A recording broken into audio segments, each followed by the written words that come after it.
From LPM, Louisville Public Media. Support comes from Vision Zero. On foot or behind the wheel, safety is a shared responsibility. And Vision Zero Louisville believes 0 roadway fatalities is the only acceptable amount.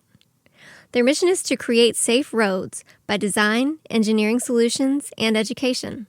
More information at visionzerolouisville.org.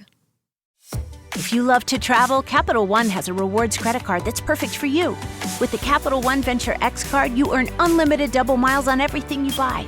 Plus, you get premium benefits at a collection of luxury hotels when you book on Capital One Travel. And with Venture X, you get access to over 1,000 airport lounges worldwide. Open up a world of travel possibilities with the Capital One Venture X card. What's in your wallet? Terms apply. Lounge access is subject to change. See CapitalOne.com for details. Happy Juneteenth, and welcome to a special episode of Race Unwrapped. I'm Michelle Tyrene Johnson. Last season, we talked about race and voting. Around that same time, President Joe Biden ended his run for president, and Vice President Kamala Harris became the Democratic nominee. You remember those times, right? To take a page out of the musical Hamilton, the woman was nonstop. Rallies and fundraising and news coverage of Harris were off the charts, and the vibes were high that we might finally see our first woman president who was also both Black and Asian American. So we called Ashanti Gholar to help us walk through it. She's the president of Emerge, which is a national organization that for more than 20 years has been coaching women to run for political office. Just this month, Ashanti was in town for an event in my home base of Louisville, Kentucky. She came to LPM and we sat down to talk about the organizational, political, and emotional aftermath of, once again, having our hopes of having the country's first woman president dashed. But if you think this will be a downer conversation about defeat and hopelessness, you'll probably find yourself a little surprised. It seems like a world of things have happened since the last time we talked. Yeah, because it has. Yeah, I mean, we had Vice President Kamala Harris become the nominee, and we had all this, we as a country had all this energy and enthusiasm, and like there wasn't a day that went by up until Election Day that you were just seeing crowds by the hundreds of thousands, you know, and it was day after day, right? And and then Election Day happened. Yeah. How did you feel that day, that Tuesday going into Wednesday? No, that Tuesday, I still woke up feeling really good. And like you said, it was 107 days for me of joy. Just pure joy, watching her, watching the people that she inspired, especially the people who are showing up for the first time. I absolutely loved it. And I knew the next day I had to be up early to do press interviews. So I actually just went to sleep early on. And I was one of those people who woke up at like the 3 a.m. hour and just woke up out of my sleep, checked my phone, saw that we didn't win Pennsylvania, and I knew what that meant. Went back to sleep, got up a few hours later because I had to start doing press. And when I was talking to the team, they said, "How are you feeling? Do you really want to do the press?" And I said, yes, because they're not going to ask me why she lost. It is going to be about women. And should we be running women for president again? Should women be serving in elected office? We're going back to that age-old question. Whenever a woman runs for any seat, is she electable? Is she viable? So I said, yes, I am going to do all the interviews because I know I need to defend women. Yeah. And I had my very first interview the next day. It was a woman reporter. Very first question, should a woman run for president again? And my answer was yes, because across the country, a woman hasn't been elected to an office until she has been. And we have to realize, the United States is a very young country, 250 years. But I am so proud that from 2016 to 2024, we had 2 women as the nominee. It's taken other countries longer than that, but we did it. And I still had that pride that we did it. And I know that it will happen one day.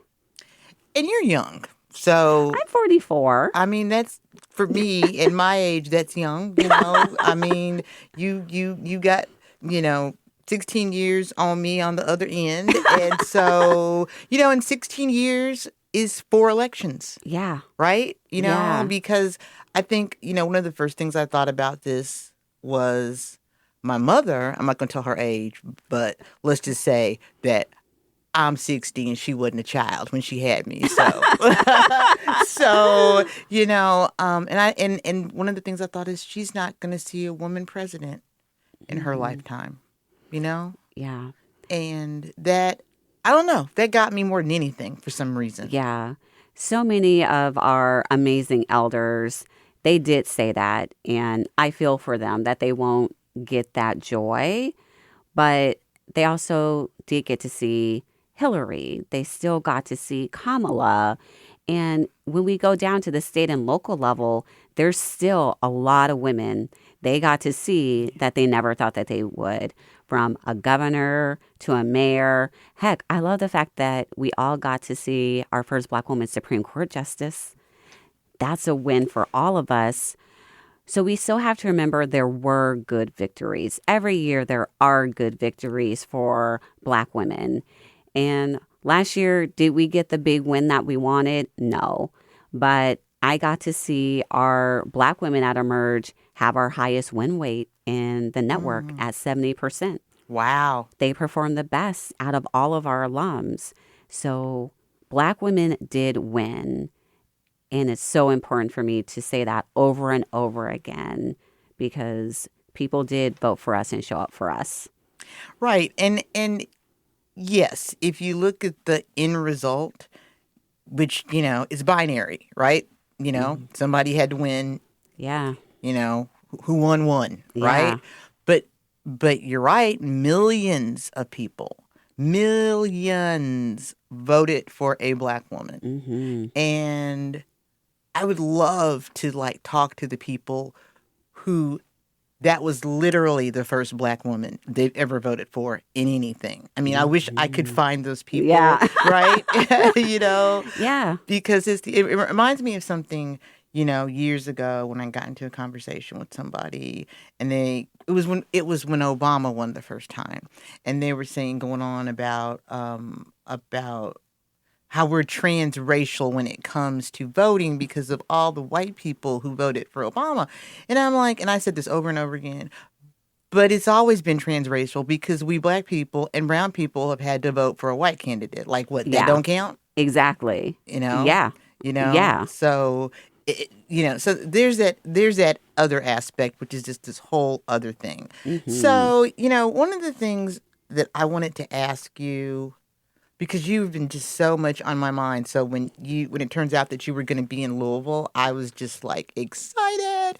I'm so excited to talk to you again. So thrilled because I felt your energy. I felt your energy through the screen. I felt your enthusiasm and your passion.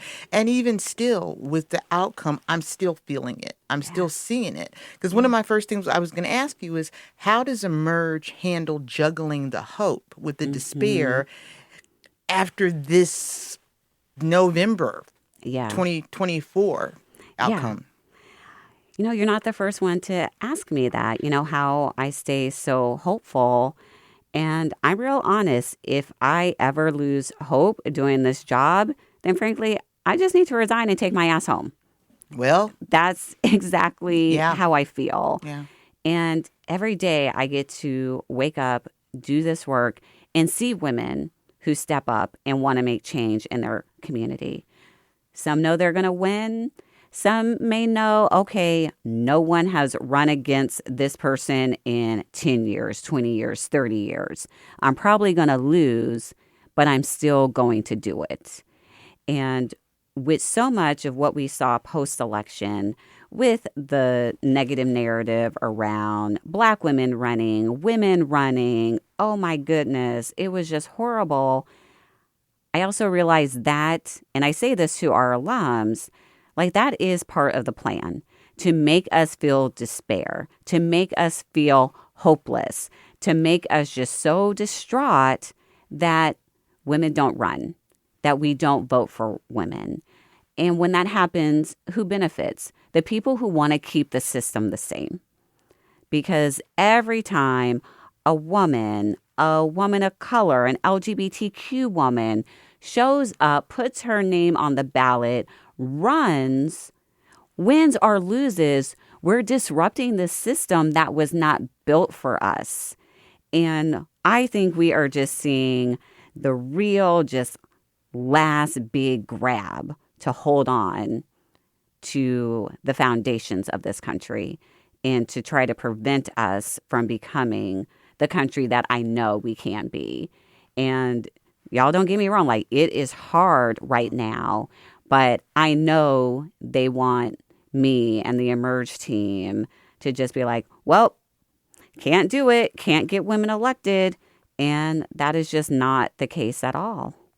So what has Emerge seen for its organization? I mean, not only is it that Vice President Harris lost, but when President Trump won, he went for a frontal attack on DEI, with DEI being this blanket thing that sort of like CRT before it is supposed to just be this almost code for race. I mean, is it impacted your money? Is it impacted the people involved? Have you won? Have you lost numbers? What have you seen? So immediately after the election, we had what I call and still call the Kamala effect. Those women who said, all right, it's me. I'm stepping up. She didn't win, but I'm going to continue her legacy. We had to extend the application deadlines for several of our programs. Wow. Because people were coming and they were wanting to run because they were inspired by the vice president. And just overall, when it came to the numbers that we were going to see, I told the team, this isn't going to be like 2016 when immediately we have a huge march around his inauguration. I was like, this one does cut deep. We have to realize that. We have to be honest about it. For me, this is probably the hardest loss ever. So it does cut so deep. I said, we got to give some people some time. There's some people, they just need to go home for the holidays, cuss out their family members, and then they're going to be, all right, I'm ready to get in the game. And there's a lot of people, when he gets inaugurated, they're going to jump up and say, okay, it's time for me to get in the game. I said, but really, it's once he starts enacting Project 2025, because that was always the plan. I don't know why some of y'all believed it wasn't the plan. I said, that is really when we're going to start to see more and more women jump up. And for us, we really saw it when he started attacking our federal workers. And at Emerge, we always pride ourselves on meeting the moment. So what do? We immediately created a free training series for formal federal workers. Wow. To start running for office. And we're running it again. We're running it for the second time because it was so popular. That's so interesting. Yes. Oh, wow. Yes. You know, I'm a baby of a federal government. My mother retired, oh God, 44 years with Social Security Administration. And she's still so close to so many of her friends. Yeah. You know, I mean, I was a baby when she started. I mean, I think I was like 2 years old. It was the late 60s. Yeah. And it was when the federal government was the main entity hiring a bunch of Black people and brown people, at least where I came from. And I probably in other cities too. And I still see her whenever there's something. You know, when I go home and visit and there's something on the news, she was like, who would ever have thought that the Social Security would be attacked? Yeah. You know? Yeah. And I think, now that we're in the summer of 2025, I mean, I think we've gotten a pretty quick sense of how things are going. So has your training, how's your basic training for women leaders, has that changed at all? Our program is always evolving to meet the moment, as I mentioned, give them the new tools and information. But the biggest thing is we hold space for the women to talk about it. How do you think this is going to impact your race if you're running for a state house seat? If you're running for mayor, what does that look like? Because you're really on the front lines of fighting back against the federal government. How is this going to play out in your district? Are you running in a district that voted overwhelmingly for him, but it was mixed down ballot? That makes you really have to focus on, okay, what made them vote for him, but you also voted for this person who is the complete opposite. So it's always just staying current and informed about the issues in the district, the electorate, but most importantly, their community. And that is where we focus is how can you be the best candidate for your community? Our Merge alums, they're community-driven candidates. So that's really what we focus on. And when it comes to DEI, honestly, there wasn't the conversation for us about if we were going to tone down anything, because we're not. We center equity and justice throughout our organization. That's the training program. That's our vendors. It's our staff, because we know it makes us better. And I also said, people are going to realize that some of you are DI too. You may not think it, but you are DI too. You just think it's black and brown. It's women. It's people with disabilities. It's people in rural America. People are going to learn real quick that basically he's attacking everyone. And just how I say this very simply is they like to keep us engaged in culture wars with each other, so we won't realize that they're practicing class warfare against all of us. Yeah, a friend of mine says that all the time. I mean, and this friend is a white man in his 50s who voted Republican up until 2016. And he is probably more liberal than most of my friends of color now, like damn near strident, because it's like the way he puts it is he just saw things in ways that he never saw before. Like he goes that it is a class warfare where the people with money are banding together to keep and consolidate their power. Yeah. And I mean, and that's the whole thing. DEI has become this dog whistle, and it's really an upsetting dog whistle to me, because it's first of all, what you said. Do you understand how much it encompasses? Like, it's not even like it excludes all white men. Right. Like, if you're disabled, it includes you, and, there are other, if you're LGBTQ, so to speak, in the sense that if you go into the workplace and you are open about your identity, then that's DEI. Like, if you just even having it's been years since I was an employment attorney. Affinity groups, like the affinity groups that workplaces have, like those are all DEI groups. So, when you say you want to shut that down, you're shutting it down for a lot of people. So here's the thing I really want to ask you about. Okay. So, how we all saw the memes and the AI pictures of Black women sitting on the rooftop, just sipping their tea as they saw the country burn. Yeah. And just basically taking a seat, like we sitting this one out. Yeah. What do you think about that?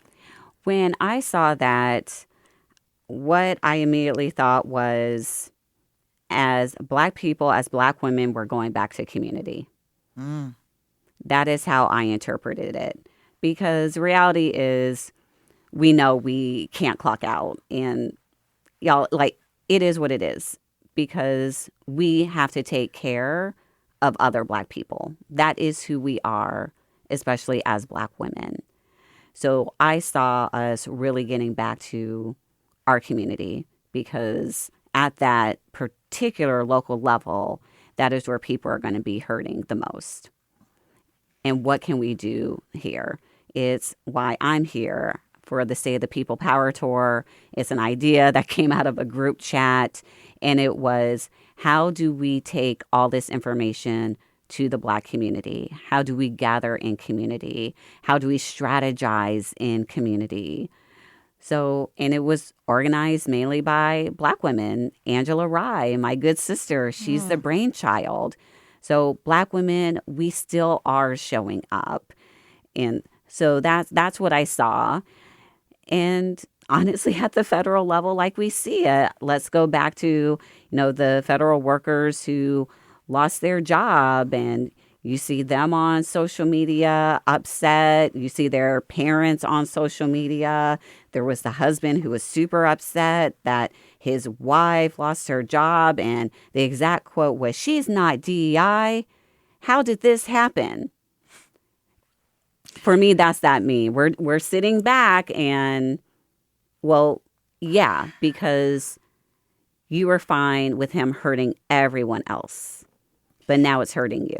It's like the Civil Rights Act of 1964. So how when they were voting on it, and there was trying to decide on it, and I've just happened to have studied this, and they said, oh, the folks who wanted to kill it said, oh, we know how we'll kill it. We'll add women to it. Obviously meaning white women, because Black and brown women were already included. Yeah. And so it didn't kill it. It passed. Yeah. And so what group has been the largest beneficiary of any DEI program, of any DEI initiative? White women. White women. Mm-hmm. And so when folks say what you have heard too, because I've seen it also, it's like, I mean, really? Do you really think? I mean, that's the problem when you throw a smoke bomb in a room. Mm-hmm. You can't decide who's going to be able to breathe or not. Mm-hmm. Yeah.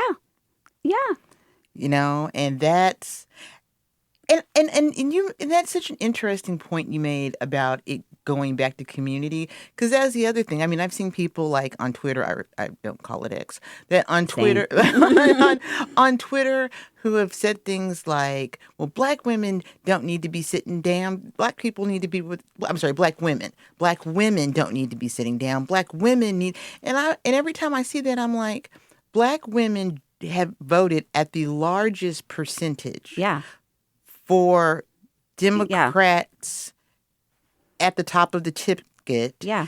More like nobody's in the 90 percentile. Yeah. Black men are not in the 90 percentile.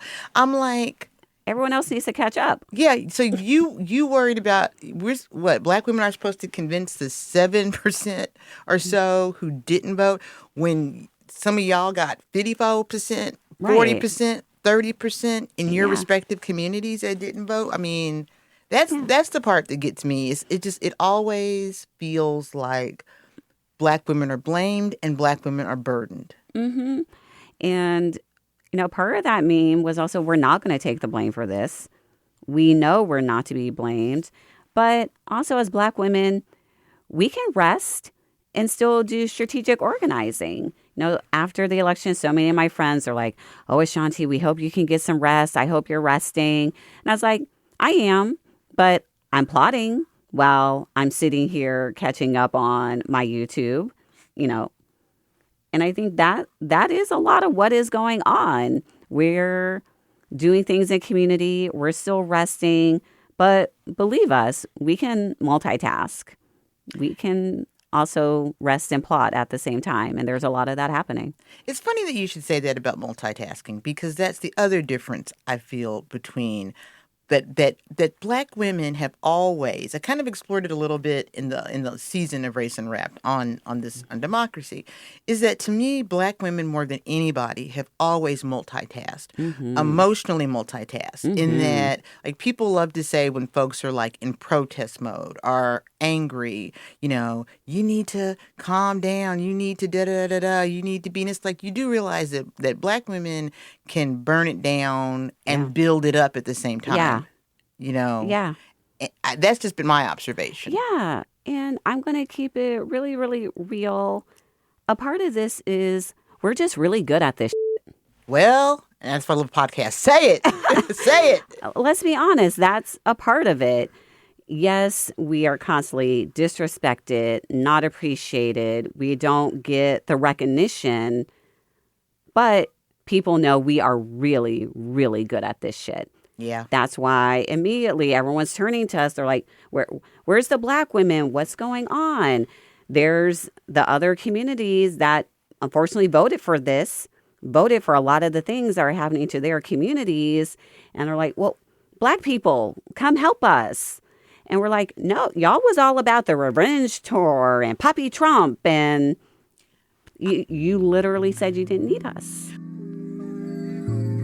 We'll be right back with more from Ashanti Gholar. This is Race Unwrapped. Welcome back to Race Unwrapped. On this special Juneteenth episode, we're talking to Ashanti Gholar, president of Emerge.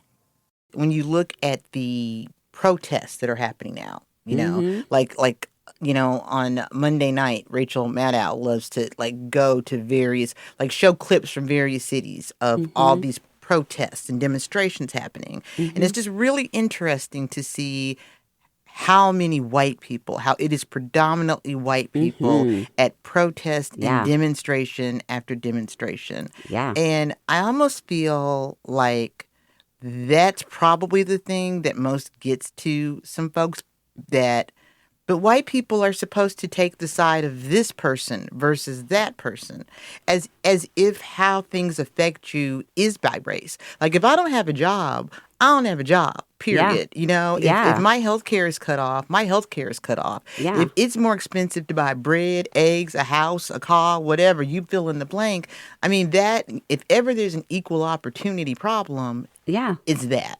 Yes. I remember, just very early on with the executive order that was walked back around SNAP benefits. People didn't realize the majority of people on SNAP benefits are white people. And you saw all of these people get on social media and they're like, what? That's my only source. Why would he do this to me? I'm not going to be able to feed my children. Like, I'm not them. Yes, you are, because it's class warfare, babes. You are. I mean, maybe this is going to sound terrible, what I've said to friends, and here's the problem with class warfare. The way a lot of people in our society act, they make it seem like, I'm going to make it specifically Black people, that Black people, we're the uneducated ones. We're the ones who all live in poverty. We all live, in, and it's like I look around at my friends, and while folks will be hurt by policies in ways big and small because of class, my friends in general aren't the ones who are worrying about whether they're going to have enough to eat next week. Yeah, but we know people who do have those worries. Right. And it's a large number of people who don't look like me and you. That's the other thing. So do you think that there's still an emotional post-mortem taking place? Because I feel like there was this, if we're looking at it in a energy standpoint, right after the election, it went quiet. It was just like someone had died, right? Yeah. It went quiet, and it was quiet for a while. And then the inauguration, I feel a lot of people are holding their breath until Inauguration Day, because never has the time seemed longer Yeah. than Yeah. between Election Day and Yeah. Inauguration Day. Mm-hmm. And then Inauguration Day is when we really saw the priorities starting to be executed. And then there's still like I said, seeing the memes where Black women are like, yeah, no, sitting down, still taking a break. And then increasingly, I'm seeing more and more people protesting as more and more things happening. But I'm still seeing predominantly white people getting real mad and taken to the streets. It's like all of a sudden the same people who complained about Black Lives Matters protests, I don't see you doing all that caterwauling about about protests. Right. Interesting. Right? Right. And so do you feel like there's a change in energy now what do you think? Absolutely. I mean, we're post 100 days now. So it's what I expected. And y'all, they told us they were going to do this. They don't lie. They say everything out loud, that it was going to be shock and awe. And that is what they were doing. Just every day hitting us with something. I realized they especially loved using a Friday to just dump things and thinking everyone was going to just tune out for the weekend. And no, people aren't going to tune out when you see federal workers saying that, oh my goodness, I lost my job. And especially, the DC area where I reside, those are your neighbors. You're not going to tune anything out like that. So I'm absolutely not surprised that we're here. I knew the resistance was going to come, and the resistance was going to look different this time. And a lot of it is boosted in community, and it's boosted in a lot of white people having to do the organizing and talking to other white people. Yeah. So I got to ask, because we talked so much about Vice President Harris the last time we talked. Yes. Have you talked to her? Have you met with her? Have you had any kind of conversation about this? Yes. So I haven't talked to her, deeply about her race, but we just celebrated our 20th anniversary gala at Emerge. We've been doing this nationally for 20 years. The Vice Congratulations. President. Thank you. The Vice President, she's our honorary co-founder, and we really wanted to honor her and celebrate her. So very early on, after she left office, I sent her team a request, and I said, we're doing the 20th anniversary. I would love for her to come in any capacity. And her team got right back to me. I love them. And I said, we're still figuring out this world, but we'll let you know. And it was so hard to keep it quiet, but we had her as the keynote address for the gala. Wow. And I love the response that we got when we announced her. That's great. And the fact that we made it accessible to people. There were people who could buy a $25 ticket to support us and watch the live stream. But the media took a big interest as well. So they were streaming it live. And just her energy, the joy was still there. And I just love that we were able to put her in a room where she got to be loved on by people who know that she is amazing and she is brilliant. And we're all waiting to see what she does next. But for me, I'm like, VP should do whatever VP wants to do. I will support that in any way. And her speech, it was an example why she's so wonderful. She kept it real. And she said, y'all, unfortunately, it's going to get a lot worse before it gets better.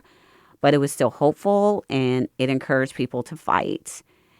And for the next, 2 weeks, I couldn't log on social media without people talking about what that moment meant to them and hearing from her and seeing her and her inspiring them to keep going, to keep fighting back. So above anything, I'm just so glad that we were able to give people that moment at Emerge. And I thank her for celebrating 20 years with us and continuing to be our forever inspiration. And that is the thing that I have seen and thought about a lot the last few months, is the unique way that Black women experience and are very intentional about joy and self-care. Mm-hmm. And it seems like never has that been more necessary than the last few months. Mm-hmm. And I even have thought about, it just seems to me that no matter how you voted, because, there are Black women who voted for Trump, right? You know what I mean? No matter how you voted, that when there is an attack on who you are, no one's bothering to make a distinction, Yeah. And I just wonder what the world is looking like and feeling like for Black women all over this country. My world's, I live in Louisville, Kentucky. My family's in Kansas City. My best friend is in St. Louis. I've been out of town to other places. I was actually in D.C. like literally one night for a play of mine in March. So I've had small insights into how Black women are doing this, but it does seem like we never quit. Like even the Cowboy Carter tour, even Beyonce's tour, to me is an example of how, no matter what's going on, we gonna do us. We are, and it's just in our DNA. And I love that about us. Just even in the pain, we find the joy, we keep going. And I think for a lot of us, we know that, yes, things are hard right now. It absolutely sucks. But we know it's a moment. It's a moment that we're going to get through. And we have resilience in our DNA. And we're not going to keep quiet. I think that is the big thing, too, is silence, the bending of the knee, the, frankly, self-preservation that we see a lot of people doing. Like, that's not us. Yeah. And one of the things I've heard, which kind of circles back to how we started this conversation, is I've heard many a Black person say, I don't even want to see a person of color run for office, run for president. It's very specifically a president conversation. Yeah. Like, I don't care what white man we have to run. Like winning is more important than anything else. And what this country has shown us is that the only people who they trust, like Barack Obama seemed to be an aberration. And it's almost like it's an aberration that America is determined not to have happen again. Yeah. So Have you heard that? Have you heard people, say something like that? Yeah, I've definitely heard the jokes that, the 2028 presidential race on the Democratic side is going to be white boy winter. That's who we're really going to have, running. But even with that, I don't want us to fall into the trap, because there it is again about who is electable and who is viable.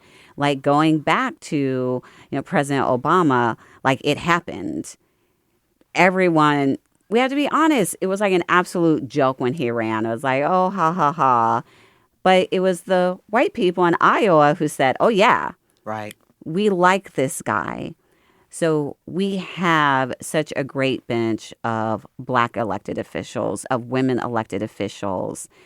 And I just really don't want us to go down that path again of, okay, well, Hillary couldn't do it. Kamala couldn't do it. And we also have to really realize as well, both of those races were against a specific man who, he can try all the BS he wants. I do not see him on the ballot again, him staying in there. People are fighting back.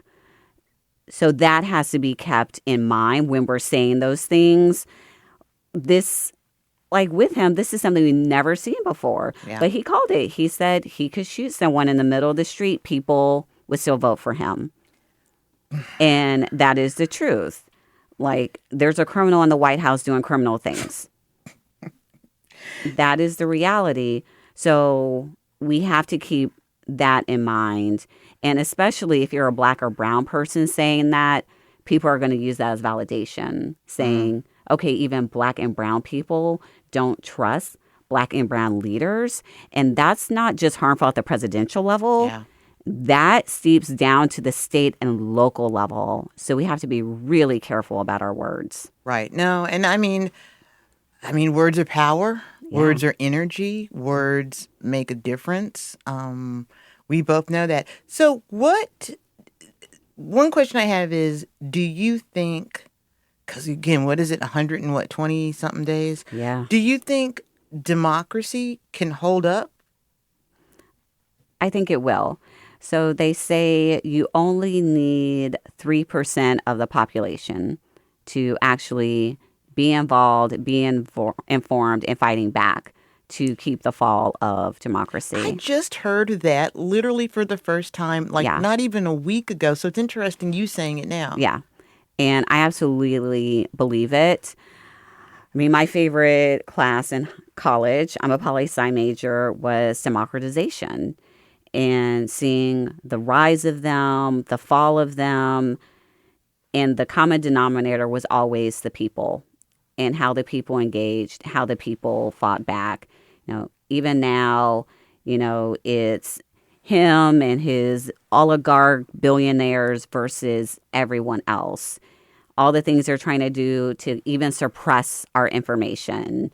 Just my Instagram algorithm, the number of people are like, do you still post on Instagram? And I'm like, I do, but political accounts like mine are being suppressed. People are still going to fight back. So I think it's not going to be easy. They're going to do all the things. The gaslighting, if we think it's bad now, it's about to get really, really unreal. But I absolutely think our democracy will hold because of people. So I have one last question to ask you. If there was one thing you would want every Black woman to do upon hearing your voice, what would you want Black women to do? Know your power. To know your power during this moment, because we are powerful. They wouldn't be upset that we're talking about resting. They wouldn't be upset that we're talking about focusing on our community. Frankly, they wouldn't even be upset that we're not just resting and not just focusing on our community, that we're doing big, huge things. We really, really, I want for us to know our power. And if we weren't powerful, they wouldn't talk about us the way that they do. They wouldn't treat us the way that they do. They wouldn't try to humble us the way that they do. That only happens when you're powerful and impactful. And I want for Black women to know that. That was Ashanti Gholar, president of Emerge. I'm still interested in knowing what you thought about this season. Leave me a review in your podcast app or send an email to raceunwrapped@lpm.org. We're in the planning stages for our upcoming season, so you still have time to drop me input on what you think we should tackle. Remember, these conversations happen because of you. So please consider supporting this podcast at raceunwrapped.org. And if you want to pay it forward in another way, please make sure you're registered to vote and that you do vote. I'm Michelle Tyrene Johnson. Thank you for listening to Race Unwrapped. Race Unwrapped is produced by Michelle Tyrene Johnson for Louisville Public Media. Alex Biscardi is our audio engineer. Music by Allison Cross. Our executive producer is Laura Ellis. For more information, to contact us, or to support Race Unwrapped, visit raceunwrapped.org.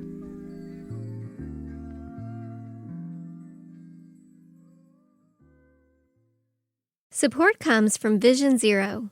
On foot or behind the wheel, safety is a shared responsibility. And Vision Zero Louisville believes 0 roadway fatalities is the only acceptable amount. Their mission is to create safe roads by design, engineering solutions, and education. More information at visionzerolouisville.org.